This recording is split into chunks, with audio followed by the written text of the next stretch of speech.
आपणासमोर आज सादर होणार आहे एक स्टोरी. तिचे नाव आहे द मंकी जज. माझे सिनियर KGचे विद्यार्थी आपल्यासमोर सादर करणार आहेत. बघा तर मग story name is the monkey जज.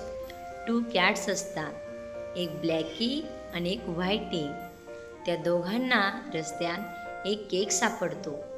मग त्या दोघी जणी त्या केकवरून भांडण करतात. मला मला मला असे भांडण करतात. तेव्हा ते केकचे 2 समान भाग करतात आणि वाटून घेतात.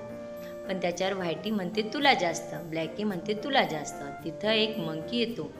तो म्हणतो थांबा.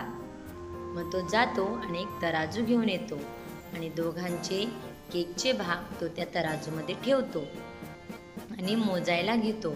तो म्हणतो की मी तुम्हाला दोघांना समान वाटून देतो. पण ज्या बाजूचा केक जास्त येतो त्या बाजूचा केक तो तोडून खाऊन घेतो. परत मोजतो. परत दुसऱ्या बाजूचा केक जास्त आला का तो तोडतो आणि तो खाऊन घेतो. परत मोजतो. परत दुसऱ्या बाजूचा जास्त आला का तो तोडतो आणि खातो. असं तो परत परत करत असतो.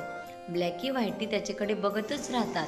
वाट बघत असतात त्या की हा केक आम्हाला केव्हा देईल, केव्हा हा समान वाटप करेल. त्यांना तर दिसत होतं की हा केक तर आता संपून चालला, पण तरी ते वाटच बघत होते की आपल्याला थोडा तरी मिळेल. पण मंकी थोडं थोडं करून तो केक सर्व फिनिश करून चालला होता. बघतच राहिल्या त्या ब्लॅकी आणि व्हाईटी आणि शेवटी त्या मंकीने दोघं बाजूचे केक फिनिश केले आणि म्हणाला की तुमचा केक खूप छान होता आणि उड्या मारत तिथून निघून गेला.